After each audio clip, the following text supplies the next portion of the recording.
Come and listen to my story about a man named Jed. A poor mountaineer, barely kept his family fed.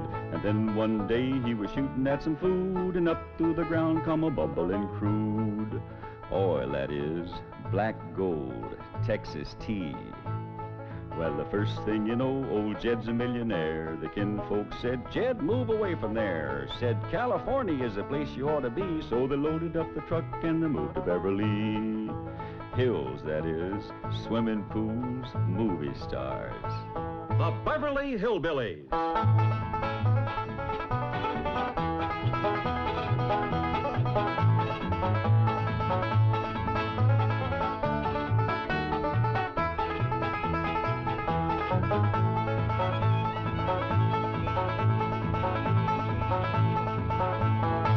Come along and visit with the Clampetts family as they take you to their mansion in the hills of Beverly. And when they do, you'll run into a friend of theirs you've met, that good old friend with filter blend, Winston cigarette.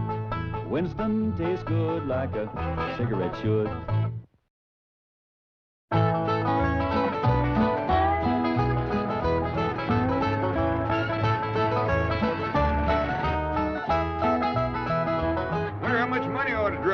Don't forget, I need school supplies. And I need victuals for my critters. And I need victuals for you critters. I reckon I might as well draw out enough money to last us a month or two. Reckon $10 will do it. Yes, I never could sleep a wink with all that money in the house. I told you not to drive with that hangover.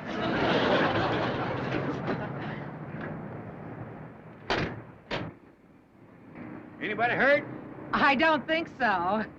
Well, no harm done, huh, kid? Well, not to your car, but you kind of bent our bumper. I reckon I can straighten it out, though.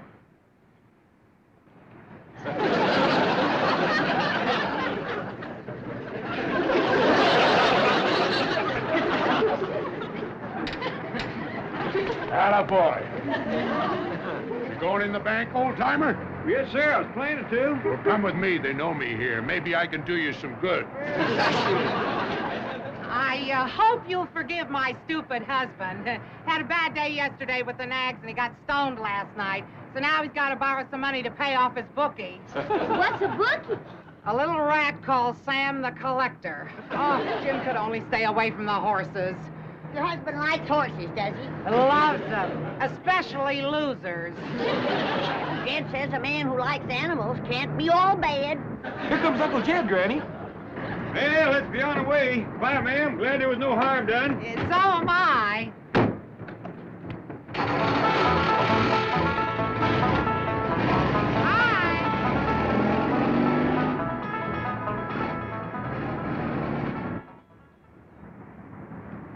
What happened to you? Fall down in there? Shut up and act hurt. That old geese is worth $35 million. What? Faint. We'll sue him for a bundle.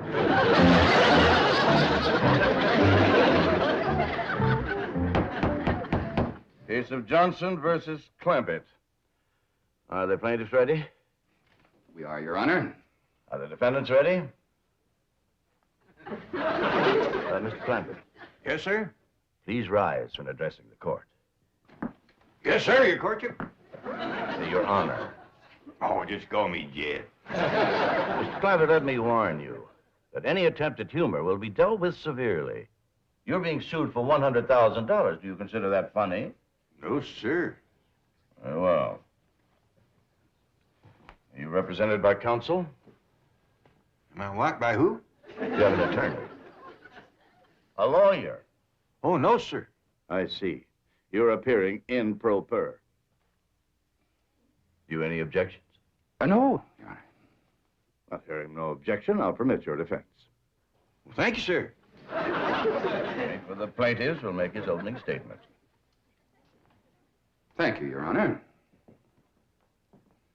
Although my clients, the Johnsons, are really in no condition to appear today, I have persuaded them to come to court so that Your Honor can see the carnage wreaked by this criminally careless family of hoodlums.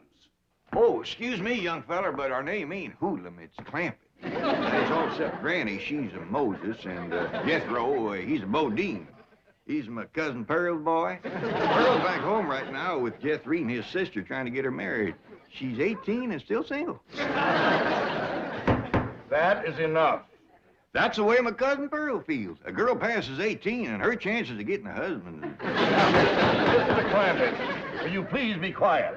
Now, I'm going to excuse this outburst because apparently you're unfamiliar with court procedure. However, one more infraction and I will hold you in contempt. You be seated. Proceed, Counselor. As I was saying, Your Honor, I have prevailed upon my clients to appear today, although at the cost of great personal suffering to themselves. Bailiff, if you please.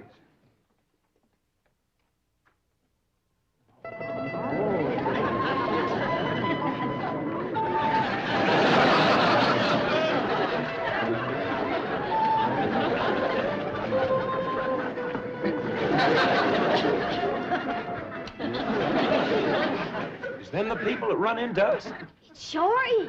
What you reckon happened to them? Something terrible by the looks of them. Let's go see can we comfort them. Your Honor, protect my clients from these ruffians. Man, you got a terrible memory for names. We's Clampetts, except for Granny and Jethro. Mr. Clampetts, I declare you in contempt of this court. And I'm going to give you a fine of $100. Well, thank you, but I didn't do nothing to earn no $100. The fine of $100 is suspended. Now, please, take your seats.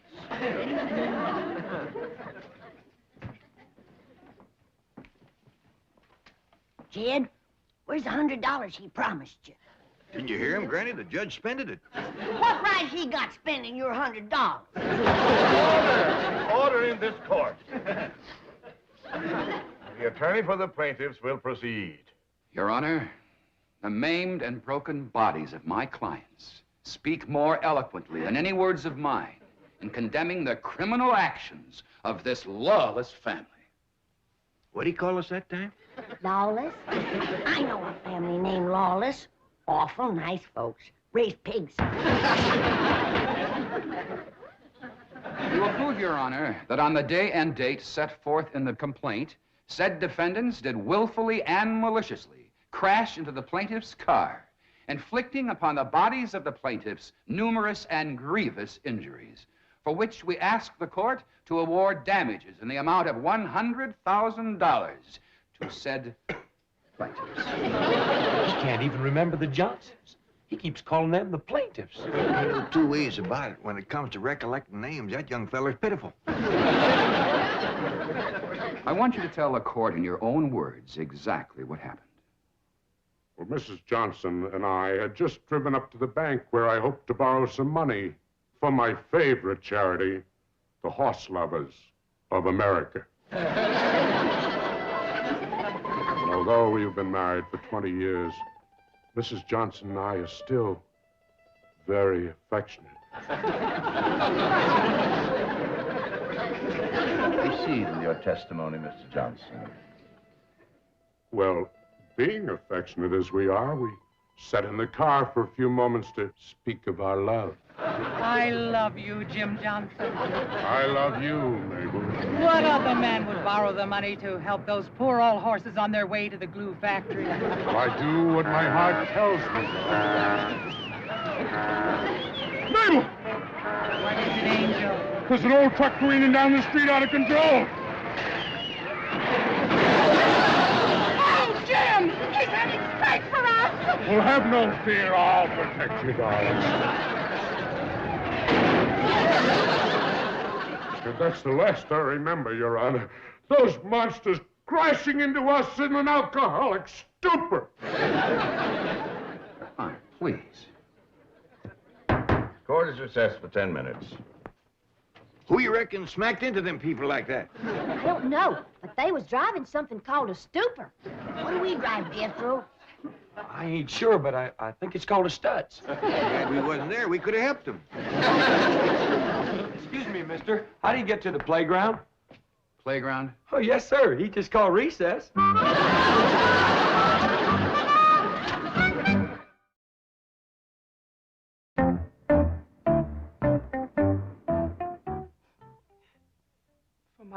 poor Jim's sake, I was glad he was unconscious so that he didn't have to see the worst part. Would you describe what you mean by the worst part?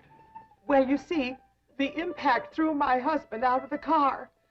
There he lay on the street, broken and bruised. My precious darling. Did those insensitive beasts care? No. They actually seemed happy about it. Let's back up and hit him again. Yeah, that one about knocked him 5 feet in the air. Why don't you learn how to stay out of people's way? You brutes, look what you've done to my husband. I'll bring him around. If this don't bring him around, he's dead.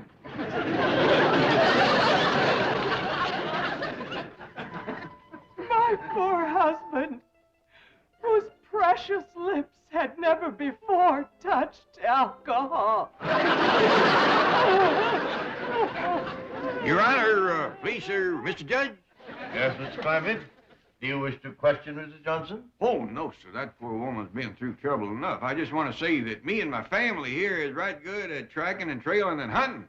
And we'd be right pleasured if you'd let us go out and hunt down them rascals that was so mean to the Johnsons. Mr. Clampetts, do you expect the court to take those remarks seriously? Well, I reckon I did brag a little too strong on us, but if we can't catch him, we got a hound dog named of Old Duke. He can follow our trail a month old. That's back again. Why, you just give old Duke the scent, he can get after it. Is it possible that you people don't realize that you are the accused? What do you mean? You are the folks who caused these injuries to the Johnsons. Us? Who says so? They do. That's a dad-blame lie. We wasn't even there. Bailiff, restrain these people. What do you mean, we're straight? No, you want to die.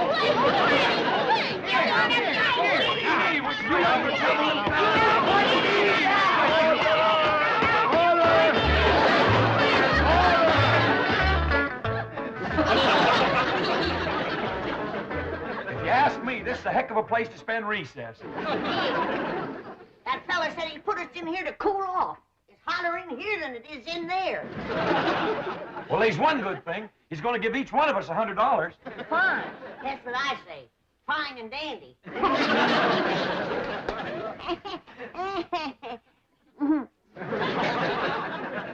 Jed, you look like you're counting hairs on a hog's back. What you studying on? I'm studying on this whole situation, Granny. Why would the Johnsons haul off and say we'd done something that we didn't?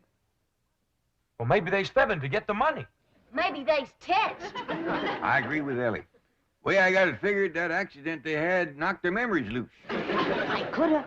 The way they's bandaged up, they must have took some awful hard knocks. Granny, supposing you make some poultices for the Johnsons, then that'll draw the hurt out of their heads and they'll be able to remember what smashed into them. I'll do it, kid. And I'll whop up a great big dose of retchweed tonic. There ain't nothing like retchweed to get you thinking straight. All right, folks. Judge adjourned court till after lunch. And then he wants you all back in that courtroom on your very best behavior. He said he'd suspend your $100 fines.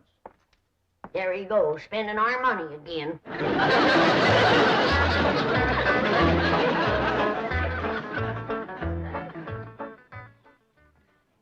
going to ask the court for a judgment by default. Those hillbillies aren't coming back. They've probably left town. Hope we didn't keep you folks waiting. We hurried the best we could. Didn't even stop to eat. For a piece over at our place. Well, Granny had a lot of fixing to do. And you're going to feel a heap different when I get done with you. How dare you threaten my clients? Quieten down, little man. Ain't nobody threatening nobody. They're back, Your Honor. All rise.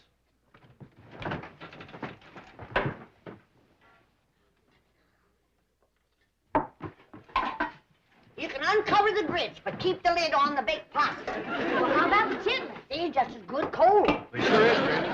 Smells good, don't it, Judge? We'd be right pleasure to have you join us. Everybody, we got plenty. Thank you. That is very nice of you. Oh, not at all. You realize how long you've kept this court waiting? Yeah, Sorry about that, Judge, but we done the best we could. Granny was working like a whirlwind, baking possum, cooking grits, making tonic, and fixing poultices. I am not interested in what Granny has been doing. I wouldn't rile her up if I was you, Judge. Not on an empty stomach. Granny gets right ornery when she ain't eat all day. I am also not interested in her dietary idiosyncrasies. Bailiff, remove that food from this courtroom. Hold on. We's hungry. That's your own fault for being late. I wouldn't say too much about being late if I was you. This is the second time today you've come in here in your nightgown.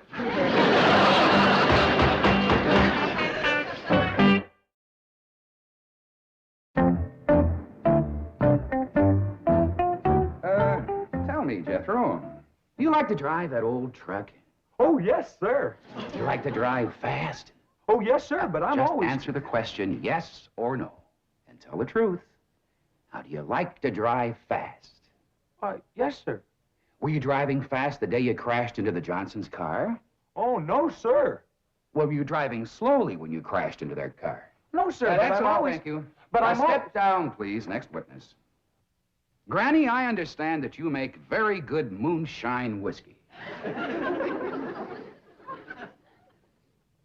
I call it my rheumatism medicine. I see. But it is quite potent, quite strong. Well, you don't want to stand too close to a fire when you uncork it. Yes, well, now then, Granny, do you sometimes carry a jug of this rheumatism medicine around with you? Take it on trips, say? Only when I get my twinges. Well, were you having twinges the day you and your family crashed into the Johnsons? No, and we didn't... That's all, thank you. Now then, Ellie Mae, when the old truck here crashed into the Johnsons' car, would you show me just where you were sitting? Well, I was sitting right there, but we didn't... That's all, thank you. Mr. Clampett, how many guns do you have in your home? Well, Granny's shotgun, Jethro's lever action, my pistol, my squirrel rifle. You needn't go on, Mr. Clampett. That's quite an arsenal you have. Thank you. You're used to carrying a gun, aren't you? I've been toting a squirrel rifle since I was knee-high to a jackrabbit. And I understand you're quite a good shot. Back where I come from, if you didn't shoot good, you didn't eat. I see you shot only for food. Yes, sir. And you were very poor. Yes, sir. And then oil was discovered on your land, and you became very, very wealthy and moved to Beverly Hills. Yes, sir. But isn't it a fact, Mr. Clampett, that in spite of all your millions, you are still frequently seen carrying a gun? Yes, sir. You see, Just answer the question, yes or no. Do you, to this day, frequently carry a gun? Yes, sir. Were you carrying a gun the day you and your family crashed into the Johnsons? No, sir, and we didn't. That's all. Thank you. Step down. No, sir. What do you mean, no, sir? It ain't all, and I ain't stepping down. Not until I've said a few things. Your Honor, I object. Now, Counselor, I have been very lenient with your conduct of this case, just as I have been very lenient with the conduct of the defendants. However, since Mr. Clampett here is the defendant and will bear the financial burden if judgment is against him, the court wishes to hear anything that is relevant and pertinent to this case. Yes, Your Honor. Now, Mr. Clampett, let us hear what you have to say. Well, thank you. Well, to begin with, there ain't nobody told the real story about what happened the day the Johnsons backed into us. I object, Your Honor. There has not been one shred of evidence or testimony supporting the allegation that my clients backed into the defendants. That is very true, Counselor. Perhaps now we might have it. In the meantime, you be seated. Yes, Your Honor. Now, you may proceed, Mr. Clampett, realizing, of course, that you're still under oath to tell the truth. Well, Your Honor, I learned how to tell the truth so long ago, I reckon it's become a habit. And what with making a promise on the good book, I'm going to be extra careful. Proceed. Well, me and my family drove down to the bank.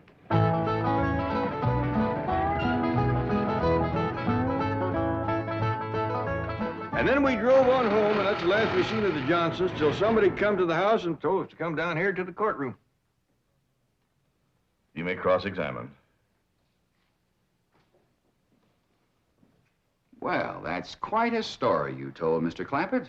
Very simple and very sweet. Just the truth, like I promised.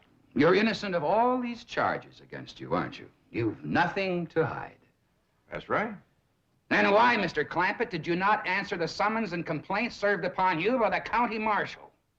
Summons and complaint? That is right, complaint.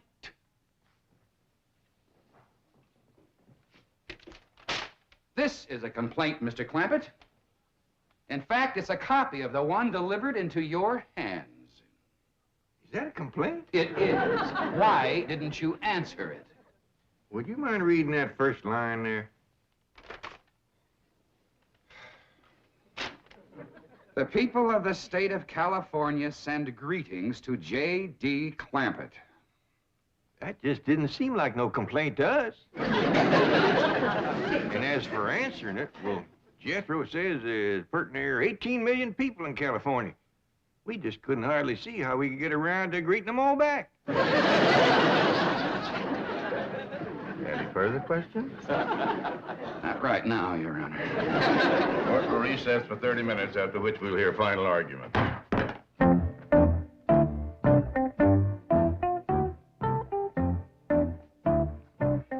Mrs. Johnson, I'd like to have a little conference with you and your husband before court resumes. Do you know where he is? Probably out calling his bookie. Dr. Bookman. Another thing, you told me your husband was a teetotaler. After lunch today, I thought I smelled liquor on his breath. That's his medicine for pain. Hey, Mrs. Johnson, are you sure that you and your husband are telling me the complete truth about this case? What do you mean? Are you siding with that millionaire against us poor crippled people? Bodies all aching and racked with pain? It's just that Mr. Clampett's story was very convincing. And there were no witnesses to the accident. You told me we didn't need any witnesses. You said because they didn't answer the complaint, we didn't have to bring in any witnesses. But you mean you, could have brought in witnesses? All you want.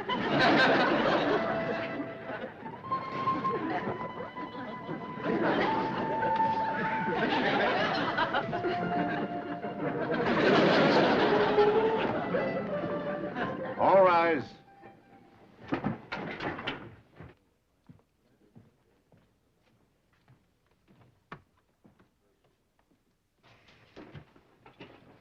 Counsel for the plaintiffs ready for his final summation? Yes, Your Honor. Your Honor, sir, Mr. Judge, could I say something that might save us all a lot of time? You any objections? No, Your Honor. Proceed, Mr. Clampett. Well, sir, if it's all right with you, I'd like to go ahead and give that $100,000 to the Johnsons. Do you admit the claims made by the Johnsons? Well, no, sir, it don't. But he deserves the money, and I can afford to give it to him more if he needs it. Would you mind telling the court why you think he deserves it? Well, Your Honor, I got a daughter here, Ellie Mae, and I reckon she means more to me than just about anything in the world. And during the recess, when I seen Mr. Johnson with his daughter and seen how much he loved her, just like I do Ellie Mae, well, it kind of tore at my heart. What daughter? Shut up. There he was in his wheelchair in that little room across the hall, and in walked this beautiful girl with the long red hair, and I knowed right away she was his daughter because she walked up to him and she says, "How's it going, Daddy?" Judge, Your Honor, with no nurse to help him, that brave man got to his feet and stood there straight and tall so she wouldn't see he was suffering. And he hugged her and he kissed her, and right then is where I found out she was a heap like my daughter, fond of critters. Because he said, "Marcia, darling, when I get this 100,000, I'm going to take you to Mexico and we're going to watch the ponies run." You've taken up for that credit. Your Honor, these developments surprised me as they did you. I asked to be relieved from the case at once. Request granted. This court finds for the defendant. Bailiff, bring those plaintiffs back into this court immediately. They're to be held for perjury.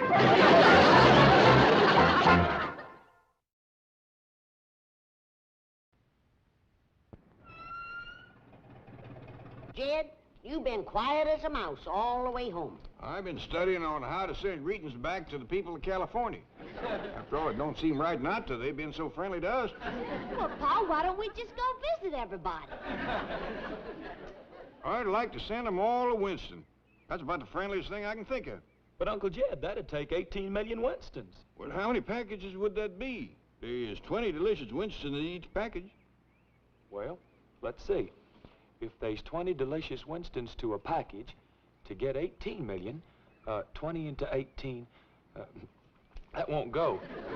18 into 20, that just don't sound right. Uncle Jed, do you think we could please wait till there's 20 million people in California? I reckon so, Jethro. Winston's will taste just as good then as they do now. Like a cigarette head order.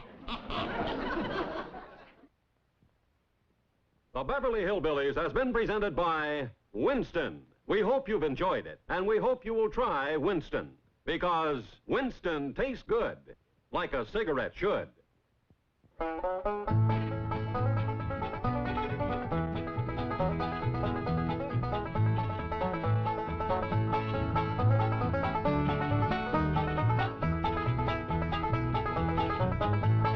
Now it's time to say goodbye to Jed and all his kin. They would like to thank you folks for kindly dropping in. You're all invited back next week to this locality to have a heaping helping of their hospitality. Hillbilly, that is. Set a spell. Take your shoes off. You all come back now. Here. This has been a Filmways presentation.